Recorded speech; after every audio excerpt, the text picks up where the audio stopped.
Hello, everybody, and welcome to a new episode of What the Field. I'm Emmeline. And I am Roman.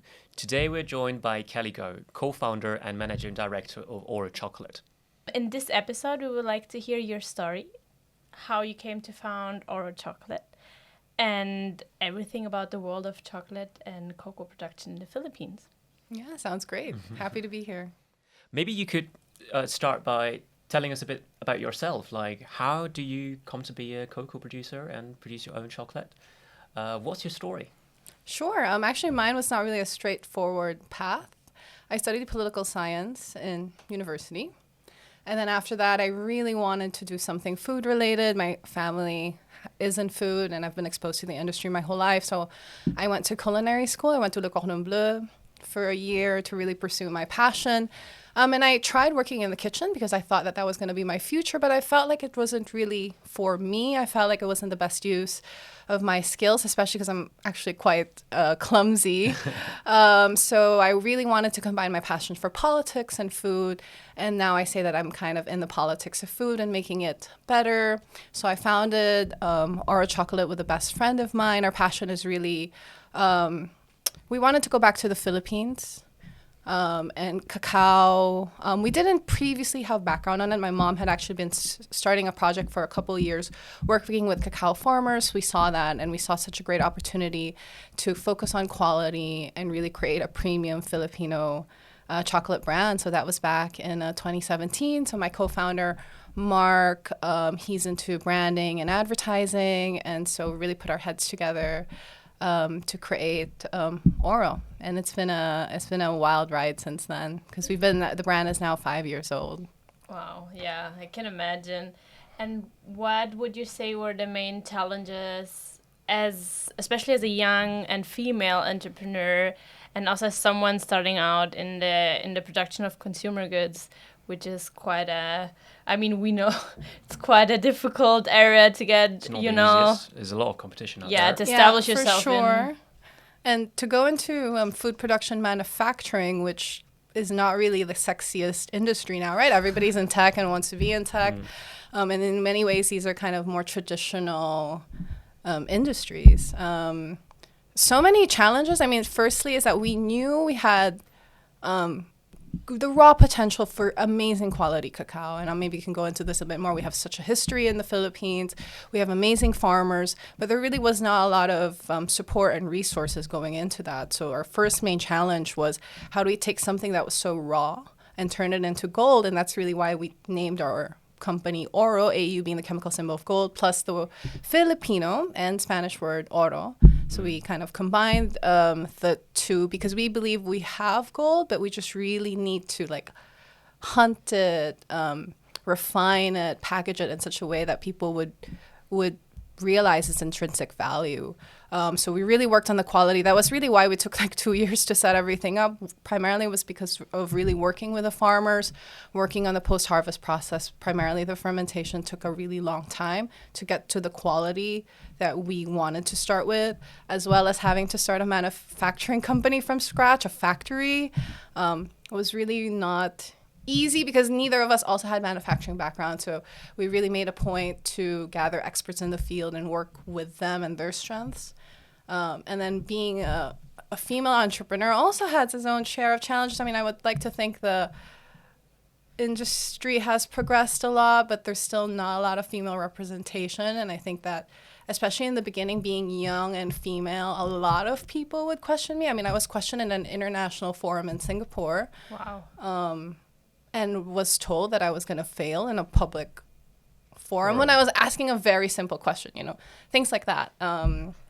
And I mean, of course, maybe I felt awful that particular moment, but you kind of use that as, fuel and strength, because you're disrupting the status quo, and there must be something in that. Why are white old men so fearful of this little young person who's just trying to question how things are done? Yeah, totally. Kelly, you touched on a point earlier, which is why the Philippines has this gold, right? What are some of the characteristics of the Filipino cacao industry? Yeah, it's so, so special. I mean, if you really go into our history, so we used to be a Spanish colony and we had all of these ties, especially with Mexico, which was ruled primarily from that colonial government. And the Philippines, not a lot of people know this, actually the first country in Asia to cultivate cacao.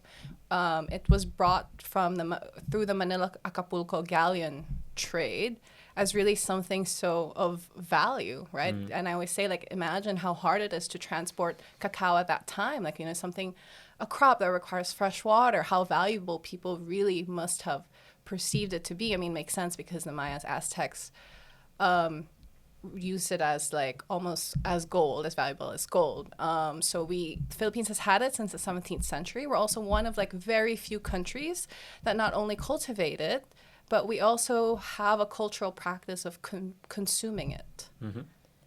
Very similar to Mexico. Yeah. So we have a raw form we call tablea or sicuate. It is really something that is consumed by Filipino families over like so many generations. It used to be the story that every Filipino family would have a cacao tree in their backyard, and mostly the women in the family would process it themselves and enjoy it at home. What do they traditionally make with it? Ours is a bit different because in Mexico they use a lot of spices. So in the Philippines we don't use so many spices in our cuisine. So it's really mostly just like raw cacao that they would make into this paste, and then they would add sugar. I mean, they would add hot water mostly, and then people these days add then sugar or like we condensed milk. There are also regional differences. Like some regions would put like ground peanut. So they also put their own spin on it, but not too much on the like spices route. Mm-hmm. Do you normally use chocolate in your recipes? We have a dish called champorado, which is basically a chocolate porridge. And it's traditionally, we have it for breakfast. And it's quite sweet, but we love sweet and salty in our culture. So we add sort of like our own version of a preserved anchovy to it. Wow. So that's like both like, so people ask me, is that a dessert or not? I don't know. It depends, right? Like it kind of defies category. It's its own thing. So it's really something that, and then the tradition is that you have it every single day. You have it like as a tea time beverage or breakfast beverage. So the culture was really there, right? But it's been, of course, disappearing, especially over the last like 20th and then more into the 20th. It's been disappearing a lot. Interesting. So that's part of sort of our thing is like how to reinvent this practice and make it relevant to That's where you people come in. today. Yeah. It's interesting that all of the famous chocolate brands like Lindt, Milka, Cadbury's, especially basically the more conventional supermarket brand ones, outsource their beans, their cocoa beans. They get it from some faraway country, usually a very long way from where they're located at and where they actually produce the chocolate, Western Africa, Brazil. And then they make their chocolate a lot of the time in factories that might even be in Europe. And then basically there's a whole extensive supply chain going on there. They work with intermediaries a lot. They don't usually source from farmers directly. So there's a lot of travel, I guess, involved until you have the final product, right, that you buy it and take home with you. Why is that? Why don't they all do? Because you, Oro Chocolate, you do all of the process more or less in one space, right? You do it all in the Philippines. How come other brands are not doing the same? Because the spotlight really used to be on the chocolate manufacturer, and that's why all of these sort of American, European brands, and it was all about the brand. That's common in so many consumer goods that we all love and we all grew up with and enjoyed. Well, as you mentioned, like all the cacao cannot grow in Western countries. It only really grows around the equatorial belt, 20 degrees up and below the equator. But only really recently has there been, since maybe as recent as like the 90s, very late 80s, 90s, has the spotlight shifted to more of the cocoa producing countries. And because that shifted, then consumers became more aware, like actually there's so many problems with this existing cocoa value chain, Child slavery probably is the biggest one, but there's also a lot of environmental wider societal issues going on, and that's because the farmer or the cocoa producing countries were really not part of the narrative at all. So this push for more we call like bean to bar or tree to bar is really making people more aware of what is that supply chain to begin with, and how to make it better, how to make it shorter, and how to bring most of it, especially tree to bar, is that can we bring most of that back to like the cocoa producing countries, that they don't just produce the cacao, but they have the ability and the opportunity to do the value adding themselves. Just to clarify, so if I say bean to bar, tree to bar, if I read this on a label of, I don't know, the chocolate I'm buying at some store, does it automatically mean then that the farmer was more directly involved in the whole value creation process, basically, that there was a shorter supply chain? Typically, yes. Okay. Cool. Because bean to bar really came about as a movement to make chocolate better, not just in terms of quality, to really have more complex flavor. It's really reminiscent of what had happened with the coffee wave. Right? We always say cocoa chocolate is just like 20, 30 years behind that, but that's basically what's happening, putting more attention to fine flavor, as well as like what is the sort of commercial relationship between the farmer and the brand. I think that's very interesting indeed, because when you look at the value chain of a manufactured good such as chocolate today, or a chocolate bar, for example, it's really interesting to see how the repetition is between the farmer, the manufacturer, the distributor, and it's completely imbalanced when you look at it. Farmers are not making enough to sustain their own small businesses. Yeah.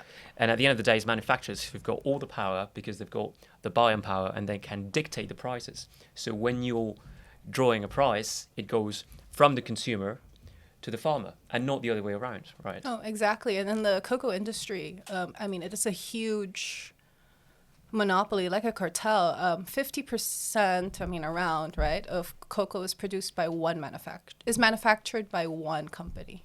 Wow. Are we allowed to say the name? Yeah, I was going to say, no, I really want to know what the company but it's just how uneven it is, and they don't really have the bargaining power. So I think that's changed a lot with like smaller makers, right? Created more of a demand for quality cacao all around the world, especially the Philippines. And I want to touch about social conditions that you mentioned. Yeah. And I'm going to ask you very direct questions. Do you Sure. think we would be buying some of the big names if we knew what was going on behind their production? Honestly, no. Because it's also quite hard to really know what's going on behind those curtains. They really put a concerted effort of greenwashing and hiding a lot of what is happening on the ground. Not to say that there are, of course, a lot of people who benefit, and these players are vital and important, but I don't think they are taking enough steps considering how much power and influence they have to really change the industry. There's even this movement in my own world where they make their own certifications. Like brands will just brand their own certification. So with no organ and that means who's going to hold them accountable, right? Yeah. Who's auditing it? Certifications have their own set of problems, don't get me wrong, but I don't think that's necessarily the right way to create more in your own. It's like marking your own homework at the end of the day. And where do you stand? Where does Oro stand on this? Do you have a chart of working conditions for your workers? Yeah, we've always been from the very beginning committed to being we are a social enterprise, and more now I think our first main that we wanted we are known as one of the highest payers of cacao in the Philippines. So for us, that was the first most important step. Now we're trying to be more nuanced and complex in our approach. We're trying to look at gender and make it more equitable. We're trying to look at we have an organic certification program that's ongoing, and we're now trying to also look into the environment a little bit more. These are things we always cared about, but of course developing programs to tackle all of these issues related to cacao does take time, so we're now progressing more in those programs. Cool. Before getting into the whole environmental aspect of cocoa production, I do have one question that just occurred to me because I was thinking about a podcast we did on coffee production, right? And we did it with Maria Palacio, who's the co-founder of Progeny. I don't know if you've heard about them, Progeny Coffee, and that are doing basically a similar thing that you're doing just with coffee. And she said something very interesting. She said that you need to be careful with labels. And I'm saying this because you were mentioning companies making up their own labels. I mean, this is a bit different because she was referring specifically to an already very established label, which is fair trade. She says in the coffee production process, actually sometimes the ones who have the fair trade certificate are the roasters and not the farmers. So only buying coffee which says fair trade doesn't necessarily mean that the coffee was actually produced, the beans were produced under fair conditions. So I was wondering, is it a similar issue with the cocoa beans? I know we make consumers have to work quite hard to if they really, to distinguish and everything. Yes. Certifications come with their own set of problems. I think the most important for me is at least like most of the time it does not really change things on the ground and benefit farmers directly. Yeah. But some certifications are better than others, and that's mostly tied to which certifications can give the premium. Mm-hmm. Fair trade is one of those tricky things, is that it doesn't give enough of a premium, I feel, this is my personal opinion, to justify all the effort and everything it takes, and then enough to share with the farmer, right, at the end of the day. Yeah. But a certification may be a bit more like organic, which is really difficult. I think people do not maybe are not as aware of how actually difficult it is, especially in certain certain environments like the Philippines, where big agro is really everything. How much of a David Goliath struggle that really is, but we believe, I mean, at least from Oro's perspective, that it doesn't solve everything, but we find that it's an effort worth really pursuing. Yeah. I'm glad you mentioned the organic certification, because that was actually my next question. So very on time. So what are some of the environmental challenges you face in the Philippines? Obviously, there's very extreme weather events in the Philippines, but also you just mentioned it's a David against Goliath sort of struggle when farming organically. Why is that?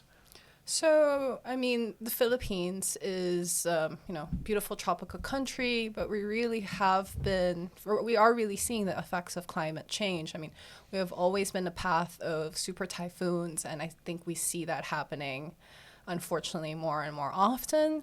Where cacao is mostly farmed in the Philippines, in the southernmost part, closest to the equator, used to be that would be protected sort of from the path of of a lot of the typhoons, but now that's changing a lot. The seasons are so irregular, so even for farmers it's harder to plan for that. Organic doesn't necessarily solve all those problems, but I think that in the long run, not only would it be better for the environment, but the farmers themselves, right? Because a lot of them also rely on subsistence farming and the own crops that they grow, right? And they're really like farmers who have expressed that, like they just feel better and healthier when they have converted to organic. The Philippine agriculture is a lot to get into, but really has been very susceptible to the influences of the agrochemical industry. We know this firsthand because we have an organic certification, conversion first and now certification program. Our goal is we have now an audit date. Organic certified? We are doing not yet. Sorry, you're in the conversion process. We're in the conversion process, but that, so difficult because basically we didn't have support from anybody. It was a completely private initiative between a farmers association that we had helped form and our company. We didn't have much support from the government. We didn't have much support from academic institutions. We're basically like swimming in our own pond. And everybody I talked to in the industry was like, I mean, yeah, that sounds really nice. As if it was like this vanity project, right? Oh, that sounds really nice, but it's never going to work. It's going to be too expensive. And your yield is going to really plummet. Like, okay, you can try, and we'll see what happens. That kind of thing. Like, people were just so, like, rather than like really thinking about it and seeing like, oh, how could it be possible? People were just dismissive, outright. But I think the timing for us couldn't be better, because the price in the Philippines, and I think industry-wide, the price of inorganic inputs has really been increasing in the Philippines this year alone. It's doubled in price. So it's making our case for organic, I think, a little bit And you're not doubling your stronger. prices, are you? No, of course not. No. So your margins Price, are just getting maybe squeezed. they've increased by like 5% because of inflation. You know, it's not enough at all to cover the huge increase in input costs. So Yeah, I think this is something that farmers all over the world are struggling with at the moment, and that's prices when of your fertilizers, when your everything soil has is gone up. reliant on it. I mean, Yeah. you Yeah. see disastrous effects because of that. But are there usually a lot of like synthetical agrochemical used for cocoa beans? Do they require a lot of Not so pesticides, much, but we get a herbicides? lot of runoff because we have where cocoa is grown in the Philippines. You have banana, and banana's heavy user, especially in Yeah. the Philippines. Yeah. And they used to do aerial spraying. So it affects your crop, right? When Yeah, you're, even if it's just when you're like nearby. If it's 2 miles away. I you mean, can- aerial affects everything, and then just the Yeah. runoff, even if it's not covering, they're not spraying your area. Yeah. Yeah. So it's quite challenging also to find certain locations that could even, because of course, organic's not just necessarily just about your farm. Yeah. Yeah, a huge like sort of everybody around you could affect you. That's the tricky thing Yeah. about organic, but we're nearly there. Yeah. It's just been a lot of struggle. Also, the one thing I wanted to mention is like Philippines organic by default, especially cocoa farming, Okay. means kind of a laissez-faire approach. Cacao is there, it grows. When there's crop, we harvest it. That's it. But the bad thing about that is there's no cultural management that's really needed, especially when you do the organic conversion. Plus, farmers are reliant on like quick solutions, and that normally means inorganic Yeah. pesticides, insecticides, right? Fungicide, you name it. Yeah. They'll do it. So they'll be like, this is quite they'll be like organic 95% of the time, but it's the 5% that we kind of struggle And to deal with. I think it's very frustrating, but at the same time, I don't want to blame farmers because they really don't have many alternatives, especially when there's no institutional support, no support from... And why would they do it if there's really no incentive, Exactly. Yeah. right? I mean, for them, it's like, it's pretty good. I'm doing 95%. Like, what's the problem with Exactly. that? Also, one thing is like, our farmers are amazing. They're really great, but they're not so into documentation. Yeah. You never see a farmer in the Philippines with like a pad and a pen. Like, that's just not the thing. Everything is through memory. Or like, when was the last time you applied like herbicide there? I'm like, oh, maybe 3 months ago. They don't have records. So, Yeah. I mean, it could be a good sign. They know their crops. They know how to work with nature. right, but They certification bodies don't necessarily know. Yeah. It's like, where are the records, right? Yeah. So, it's been quite the journey. We've actually been doing this longer than the actual conversion period because there's a lot of the, we want to really work with the farmers hand in hand. We're not just there to dictate stuff. So we're picking the harder and slower path, but the light at the end of the tunnel is there. And are you, because you were saying that you wanted to get more into the environmental side of things, I have to say I'm not an expert on cocoa crops, but I'm assuming it has, as any type of crop, some detrimental effects to the environment. Have you looked into ways to mitigate the effect that it might have on the environment? Yeah, so soil health is a huge issue in the Philippines because of the reliance on inorganic inputs for so many decades. So that's really something where we're trying to have an organic alternative that is cost efficient for farmers. So that's one of the existing programs we have. Another that we have is we're looking for an alternative. So it's actually quite nice in the Philippines that they use this type of plastic to cover the cacao pods. Okay, is actually helping farmers to not use inputs. But then we create this other problem of having plastic pollution. waste. And we've even looked at, sometimes, biodegradable could be misleading because we looked at the biodegradable option actually creates microplastics, which, as we know, recently It's not it ideal. is actually worse, Oceans. right? Yeah. And that farmers then leave it on the ground, and a lot of those microplastics just don't biodegrade and are worse actually. So we're now thinking of working with like Plastic Exchange or other companies to try to collect This, so, a lot of those smaller but very important initiatives along with, so I would say organic is a kind of flagship program, and they're trying to do other smaller programs to support that. Okay, cool. Do you want to move on to perhaps a lighter topic? Sure. Yeah, I think lately we've seen a lot of different chocolate flavors, and people are going completely nuts, pun intended, with different types of walnuts, Aromas, hazelnuts, whatever you can add to salts chocolate with salt to your Sky's the limit. to your bars. Yeah. Exactly. Where do you stand on Chili. that? Do you think it's the right way for the chocolate industry? More variety, or perhaps we should go to a more traditional, let's go back to our roots sort of approach? Do you have any I'm favorites? really, it's really hard. That's a really hard question. Because I'm both a purist, but I love to experiment as well. So I'm really excited by all of that. I'm excited with all of the developments and the creativity that's going into chocolate. Because you can never have enough flavors. There's just not gonna be enough flavors for everybody, Yep. It's kind of nice to enjoy. But for me, the thing is like the flavor is so exciting and important, but it's also nice to pay attention to the chocolate, which is the main, and cacao, which is the main ingredient. And Right. there's so much complexity, and I think people might not know this if they just focus on all those flavors. Cacao itself has so much flavor complexity. So there are times when I want to go crazy and have something like with tons of, like in Asia, we have even weird flavors like dried fish or dried shrimp on a chocolate bar. I mean, everything can be done, and I never say no. That's my thing. Like, let's try it.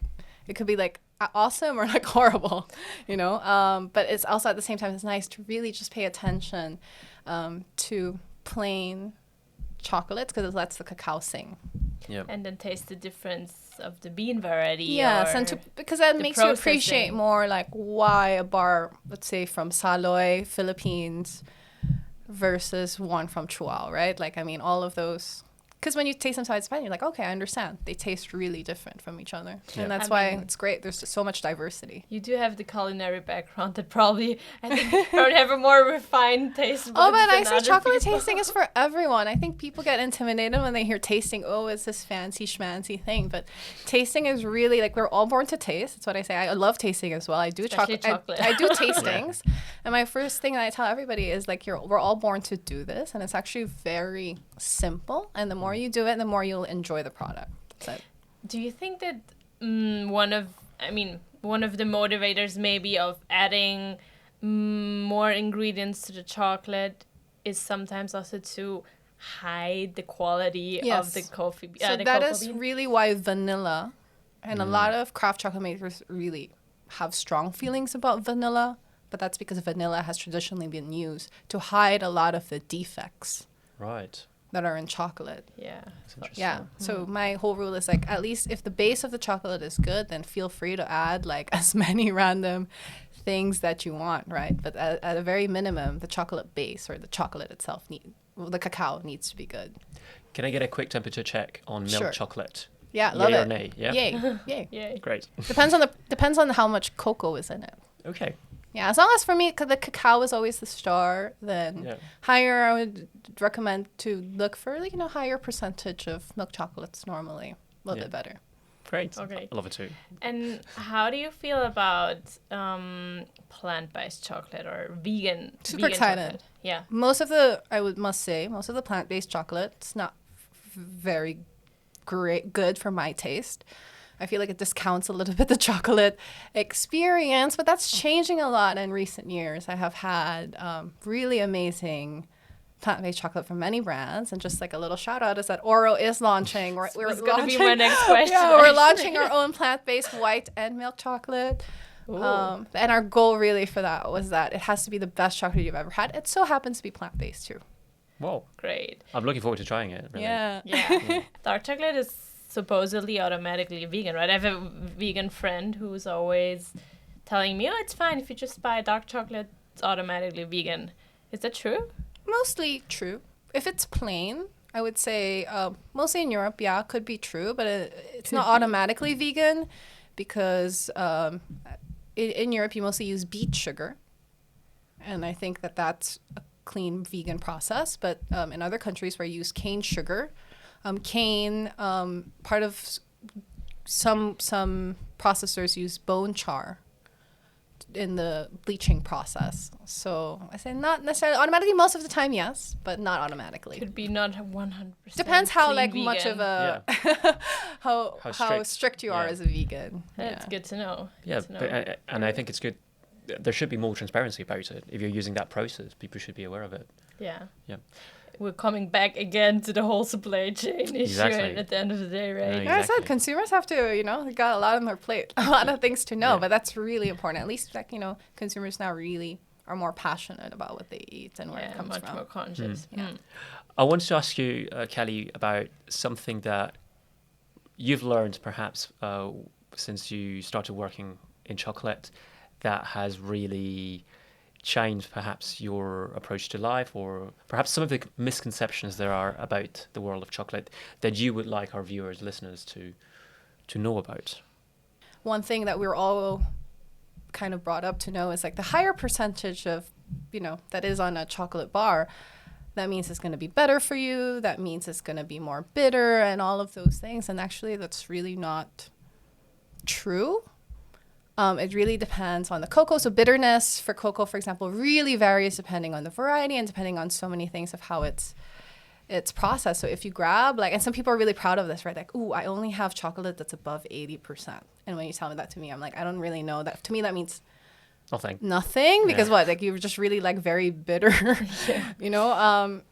like the percentages at all on the bars are just like an indication, but they by means like you could buy a 70% chocolate bar from one company and then from another, it could taste totally different. Yeah. So how does that equate in my life? I mean, it's just that you need to go deeper into everything. What we're told, and it's a lot of for me doing this, I really had to reflect a lot, not only in the industry that I'm in, but in a lot of things that I've been taught and all that. And it's good to have that critical thinking aspect, to always question things as they are. Maybe not too much, because then you'd go crazy of not trusting everything, but you get a lot of satisfaction in knowing how things work, and how the more you go into it, something I learned, sometimes you can feel really demotivated because it feels like the world is so broken. Like, how is there a future for me or for my daughter and all of these things? But it's to continue to persevere. And my only thing is if I could do more good in the world than bad, I'd be pretty happy about approach. that. That's pretty beautiful. satisfied about that. To wrap up, perhaps, because I think we're running a bit out of time, what do you think the future of chocolate holds for us? Or and specifically at Oro, where are you going next? So many directions, but really what I think is that chocolate is going to be made by smaller producers, and there's going to be way more variety that you see on the shelf, not just the big brands, but highlighting where the cocoa comes from, and hopefully a Philippine bar in a nice boutique shop near everybody. Yeah, that's great. Can't wait. Kelly, thank you so much for being with us today, for dedicating the time. Thank you. So happy to be here. So happy, I want to say, with how much crowd farming has grown over the years. We were one of maybe the first early crowd farmers, and it's just been such a pleasure to see crowd farming grow to such heights and even more. Yeah. You were with us from the very beginning, and I want to thank you again for being here in Madrid with us. It's truly a privilege to have someone who works on the ground, who knows the farmers, who knows the manufacturing process, who knows the struggles, who's got a background as a female entrepreneur. I don't think we appreciate that enough. So super inspiring for sure. Thank you for that. Thank you, guys. Thank you also to our audience for being with us for another episode. We hope you enjoyed this little field trip to the world of chocolate and cocoa production in the Philippines with Oro Chocolate. And until next time, bye. Thank you. Bye. Bye.